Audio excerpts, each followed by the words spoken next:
Hello everyone, I am Shilpi Singla. आज हम करेंगे एक्सरसाइज 1.5 के बाद laws of exponent for real numbers.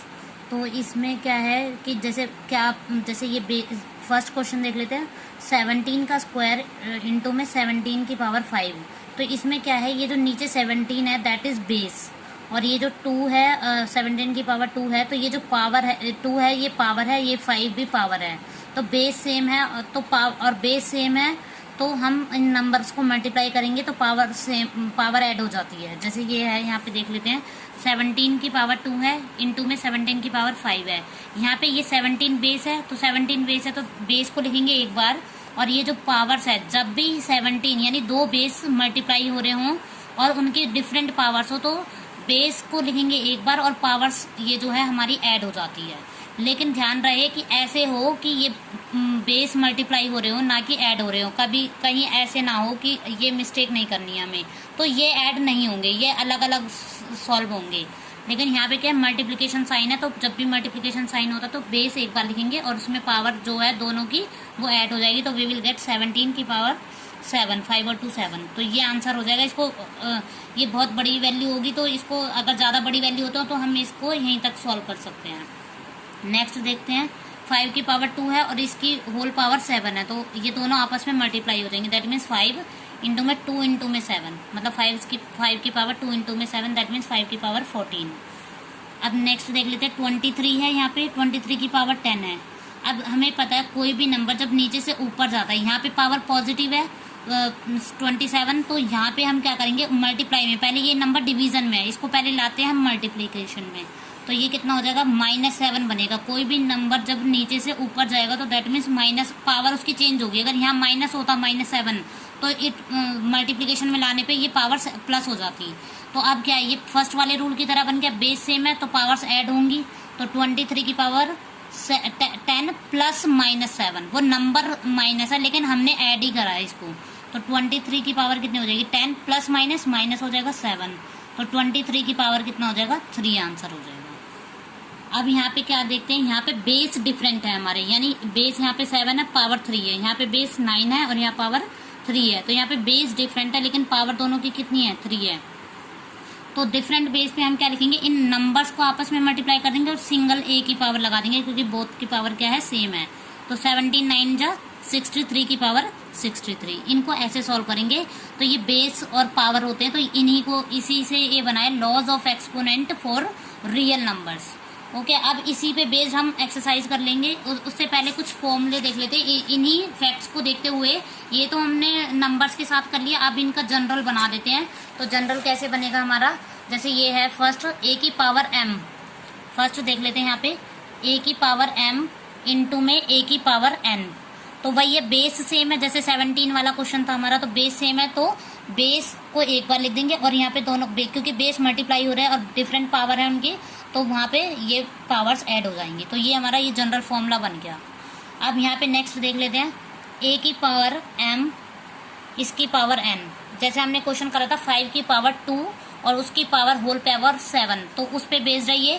तो ए की पावर, ये दोनों नंबर हमने मल्टीप्लाई कर दिए तो m इंटू में n हो जाएगा, ए की पावर mn बन जाएगा। थर्ड देख लेते हैं, ए की पावर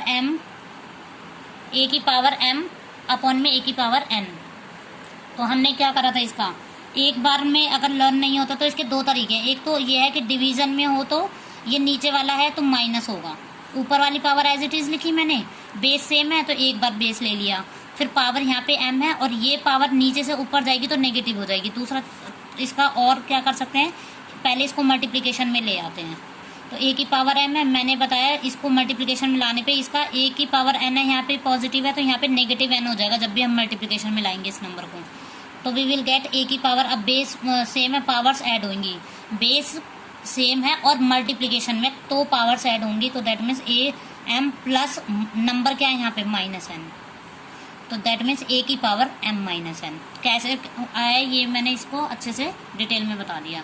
अब फोर्थ वन देख लेते हैं कि दोनों के बेस डिफरेंट हो, यानी ए की पावर m इंटू में बी की पावर m, पावर सेम है दोनों की, लेकिन यहाँ पे फोर्थ पार्ट में क्या है, ए की पावर m है और बी की पावर m है, तो हमारा क्या हो जाएगा, ये बेस दोनों आपस में मल्टीप्लाई हो जाएंगे और इनकी सिंगल पावर m लग जाएगा।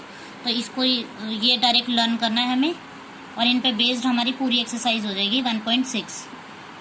तो ये हो जाएगा। अब एक्सरसाइज 1.6 करते हैं हम स्टार्ट। यहाँ पे देख लेते हैं, फाइंड 64 की पावर 1/2।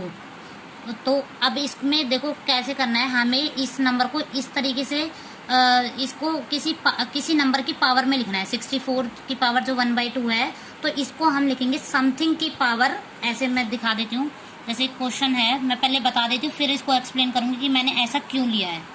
64 की पावर 1/2 है, यहाँ हमारा बेस में क्या आ रहा है, नीचे क्या आ रहा है 1/2, जो नीचे वाला नंबर है ना, हम उसी में लिखेंगे। मतलब जैसे इसको मैं किसी की पावर 2 में बनाऊंगी, जैसे समथिंग की पावर 2 में इसलिए बनाऊंगी क्योंकि हमारा ये कट जाए, ये वाला 2 कट जाए, ये तो पावर 1/2 है, और इस 64 को मैं समथिंग की पावर 2 इसलिए बना रही हूँ ताकि ये 2 से मेरा 2 कैंसिल हो जाए। तो ऐसा कौन सा नंबर है जो समथिंग की पावर 2 64 दे देता है, दैट इज 8।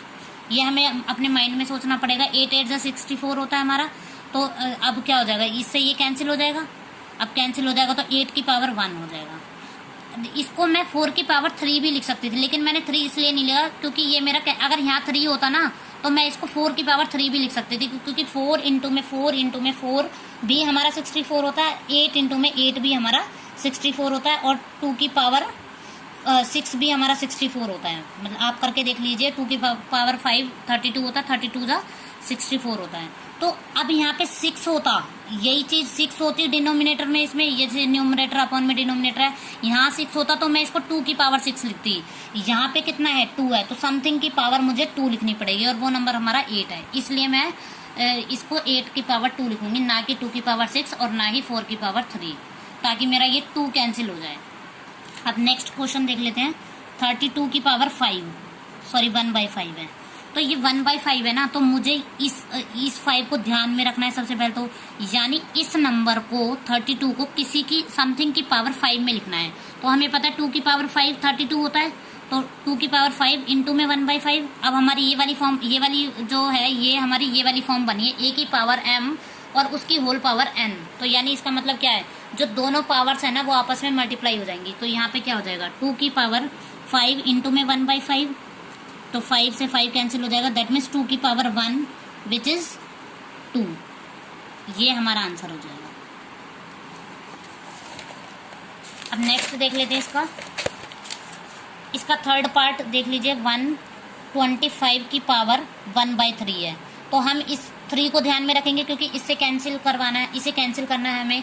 तो 3 है तो ये हमें पता है, ये 5 है लास्ट में, तो यानी 5 की पावर 3 हमें करके भी चेक भी करना है कि 5 इंटू में 5 इंटू में 5 क्या 125 होता है। यस, 5 5 जो 25 और 25 इंटू में 5, तो ये 125 आ जाएगा। तो इसको मैं इस 125 को मैंने 5 की पावर 3 लिख दिया, इंटू में 1 की पावर, इसकी पावर ये हो जाएगा। तो ये a की पावर कौन सी फॉर्म बन गई, a की पावर m और इस होल की power n, that means a की पावर mn होता है। तो हम कर देंगे इसको 5 3 और इसको आपस में मल्टीप्लाई करेंगे, 3 से 3 कैंसिल हो जाएगा, वी विल गेट 5 की पावर 1, दैट मीन्स 5, ये आंसर हो जाएगा। ये हमारा फर्स्ट क्वेश्चन इसका कंप्लीट हो गया है। अब इसका नेक्स्ट पार्ट देखते हैं, मतलब सेकंड क्वेश्चन में फर्स्ट पार्ट, फाइंड 9 की पावर 3/2। अब सेकंड, ये भी बिल्कुल सेम पैटर्न है इसका, 9 की पावर 3/2 है, क्वेश्चन सेकंड है, पार्ट हमारा 1 है। 9 की पावर 3/2 है, तो 9 मुझे ये नंबर चेक करना है, तो यानी इस 9 को मुझे समथिंग की पावर 2 लिखना है ताकि मेरा ये वाला 2 कैंसिल हो जाए। तो हमें पता 3 की पावर 2 9 होता है, और ये पावर एज इट इज लिखनी है। तो आई कैन, ये फिर वही a की पावर, मैं इसको रिपीट नहीं करूंगी, आप खुद समझ जाइए अब कि ये a की पावर m और इसकी होल पावर n वाला स्ट्रक्चर बन गया है। तो इसको हम क्या लिख सकते हैं, a की पावर m इंटू n, वही। तो कितना हो जाएगा, 3 की पावर 2 इंटू में 3/2, 2 से ये 2 कैंसिल हो गया। अब हमारा क्या बचा, 3 की पावर 3 बचा है, और हमें पता है 3 3 यानी 3 को 3 टाइम्स मल्टीप्लाई करना है, दैट मीन्स 3 इंटू 3 इंटू में 3, 3 3 जा 9, 3 जा 27 आंसर, ये आंसर हो जाएगा। अब इसका सेकंड पार्ट देख लेते हैं। 32 की, अब मैं फास्ट कर रही हूँ, आप चेक कर सकते हैं, स्टार्टिंग से देख लीजिए, सब समझ आ जाएगा आपको। 32 की पावर 2/5 है, तो हम क्या इस 32 को समथिंग की पावर 5 लिखना है क्योंकि डिनोमिनेटर में मेरा 5 है, तो 2 की पावर 5 हो जाएगा इंटू में 2/5। ये a की पावर m/n फॉर्म बन गई, तो ये 5 से 5 कैंसिल हो जाएगा, यानी 2 की पावर 2, दैट मीन्स 2 की पावर 2 को 2 टाइम्स मल्टीप्लाई करेंगे तो वी विल गेट 4 आंसर। ऐसे थर्ड पार्ट देख लेते हैं। 16 की पावर 3/4। तो इस 16 को मुझे, मैं इसके दो तरीके हैं मेरे, 4 इंटू में 4 लिख सकती हूँ यानी 4 की पावर 2, लेकिन मैं नहीं लिखूंगी क्योंकि मेरे पास और अच्छा ऑप्शन है, दैट मीन्स 2 की पावर 4। मेरा वहां से डायरेक्ट कैंसिल हो जाएगा क्योंकि ये भी डिनोमिनेटर में यहाँ पे 4 है और इसको समथिंग की पावर 4 लिखने का मेरे पास ऑप्शन है, दैट मीन्स 2 2 ज़ा 4, 2 ज़ा 8, 2 ज़ा 16। तो यहाँ पे भी मेरा 16 आ रहा है, यहाँ भी 16 आ रहा है, तो I will write this as 2 की पावर 4 और यहाँ पे 3/4, वही a की पावर m और इसकी होल पावर n बन गया फॉर्म। तो हमारा क्या हो जाएगा 2 की पावर 4 इंटू में 3/4 यानी a की पावर mn। तो ये 4 से 4 कैंसिल हो जाएगा, 2 की पावर 3, दैट मीन्स 2 को 3 टाइम मल्टीप्लाई करने के बाद क्या आता है हमारा आंसर। ये हमारा रफ वर्क है, इसको आप रफ में चेक कर सकते हैं। 2 2 ज़ा 4, 2 ज़ा 8 एज आंसर। अब इसका फोर्थ पार्ट देख लेते हैं। 125 की पावर -1/3 है। तो फोर्थ पार्ट में क्या है 125, इसकी होल पावर -1/3 है। तो हम क्या करेंगे, इसको ये डिनोमिनेटर देखेंगे, दैट मीन्स 3, यानी इस नंबर को मुझे समथिंग की पावर 3 लिखना है और फिर ये हमारा होल पावर -1/3 है। तो हमें पता है ऐसा कौन सा नंबर है जिसकी 5, और चेक भी करके देख सकते हैं आप, 5 5 ज़ा 25 इंटू में 5 125 हो जाएगा। तो यस, तो अब हमारा क्या होगा 5 की पावर a की पावर m और इसकी होल पावर n फॉर्म बन गई। तो ये हमारा क्या होता है a की power m n, that is a की पावर m n इकट्ठा लिख देंगे, वो भी मल्टीप्लिकेशन में। तो m n लिखेंगे तो -1/3 हो जाएगा, 3 से 3 कैंसिल हो जाएगा। यहाँ पे बहुत केयरफुली रहना है, यहाँ हमारा 5 की पावर 1 नहीं बचा, यहाँ 5 की पावर -1 है। दैट मीन्स इसको मैं लिख सकती हूँ, अगर मुझे पावर पॉजिटिव करनी होती तो मैं उस नंबर को डिनोमिनेटर में लिख के और उसकी पावर पॉजिटिव हो जाएगी, दैट मीन्स 1/5। ये आंसर हो जाएगा।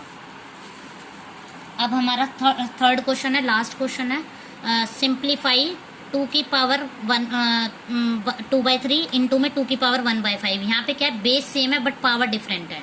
तो यहाँ पे वही चीज़ है, हमने देखा था कि जब भी बेस सेम होता है तो पावर्स हमारी डिफरेंट, बेस सेम है और दोनों बेस मल्टीप्लाई में है और उनकी पावर्स को फिर हम ऐड कर सकते हैं। थर्ड क्वेश्चन है, इसका फर्स्ट पार्ट है हमारा 2 की पावर 2/3 इंटू में 2 की पावर 1/5। तो ये बेस सेम है, तो a की पावर m इंटू में a की पावर n वाली फॉर्म बन रही है। तो a की पावर m प्लस n करा था हमने, तो यहाँ पे भी क्या हो जाएगा, यहाँ बेस में दोनों तरफ 2 है तो 2 को लिख देंगे एक बार यहाँ से, और 2/3 इसकी m की जगह क्या है 2/3 है प्लस 1/5। तो हमारा क्या हो जाएगा 2, इन दोनों का एलसीएम लेंगे, 3 है ये और ये 5 है, तो 3 और 5 का हमें पता है एलसीएम आप कर सकते हैं, 15 आ जाएगा।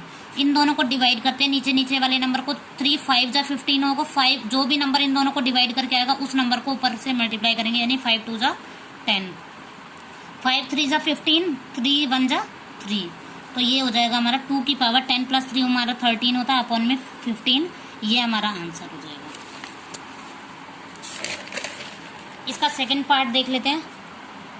1/, में यहीं पे देख लेते हैं, 1/, 3 की पावर 3 है और इसकी होल पावर 7 है। दैट मीन्स अब मैं इसको 1 की पावर तो 7 लिखूंगी, कोई फ़ायदा भी नहीं है उसका, तो उसको ड्रॉप करके हम नीचे ही लिख सकते हैं 3 की पावर 3 और इसकी पावर 7। तो ये कितना हो जाएगा 1/, में 3 की पावर, ये a की पावर m और उसकी होल पावर n बन गया। ये एक तरह से नीचे वाला डिनोमिनेटर आप देख सकते हैं, a की पावर m इसकी होल पावर n है, तो इन दोनों mn को मल्टीप्लाई कर देंगे तो a की पावर mn बन जाएगा फॉर्म।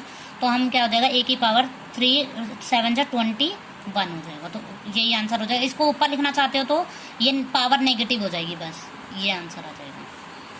थर्ड देख लेते हैं, इजी सा है बहुत, बिल्कुल 11 की पावर हाफ है और नीचे 11 की पावर 1/4 है। आपको पता है ये डिवीजन वाली फॉर्म है, हमने देखा था ये ऐसी वाली फॉर्म थी एक, a की पावर m अपॉन में a की पावर n, तो a की power m minus m n होता है इसका डायरेक्ट रिजल्ट। ये मैंने पीछे शो भी करा था, ये आया कैसे वो आप डिटेल में जाके देख सकते हैं। 11/2, अब यहाँ पे क्या है, इसी को सॉल्व करेंगे तो ये क्या हो जाएगा, इसकी जो नीचे वाली पावर है वो नेगेटिव में जाएगी, दैट मीन्स दिस। तो 11, इसका दोनों का एलसीएम लेंगे 4 आ जाएगा, 4 आने के बाद क्या हो जाएगा, इन दोनों को डिवाइड करेंगे, दैट इज 2 2 1 = 2 माइनस इन दोनों को डिवाइड करा 1, ये हो जाएगा। तो 11 की पावर 2 में से 1 सब्ट्रैक्ट करेंगे तो 1/4, तो ये आंसर आ जाएगा हमारा। बहुत इजी स्टेप है, बस वो एक्सपोनेंट पावर अगर आपको रूल समझ आ जाएंगे तो सब सारे क्वेश्चन इजीली हो जाएंगे, एग्जांपल्स भी हो जाएंगे। अब ये लास्ट प्रॉपर्टी थी जो हमारी एक्सपोनेंट एंड पावर में ही एक, ये हमारा कौन सी प्रॉपर्टी थी, a की पावर m इनटू में b की पावर m, दोनों ही सेम थी, तो मतलब पावर सेम है, यहाँ पे बेस डिफरेंट है, तो यानी बेस को दोनों को मल्टीप्लाई कर देंगे और उसकी होल पावर m एक बार लिख देंगे। दैट मीन्स 7 इंटू में, इसी को क्या लिखेंगे, 7 इंटू में 8 इसकी होल पावर दिस, यानी 56 की पावर 1/2, ये हमारा आंसर हो जाएगा। इसी के साथ गाइज हमारी एक्सरसाइज 1.6 खत्म हो जाती है सारी। और आप जितनी भी वीडियो है इस चैप्टर को अच्छे से समझने के लिए आप स्टार्टिंग से इंट्रोडक्शन पार्ट से देख सकते हैं। सारा ईच एंड एवरीथिंग बहुत डिटेल में, रिकरिंग नॉन रिकरिंग सारा पार्ट मैंने बहुत अच्छे से क्लियर किया हुआ है। Thank you guys. अगर आपको ये वीडियो अच्छी लगी तो please like share and comment. Thank you.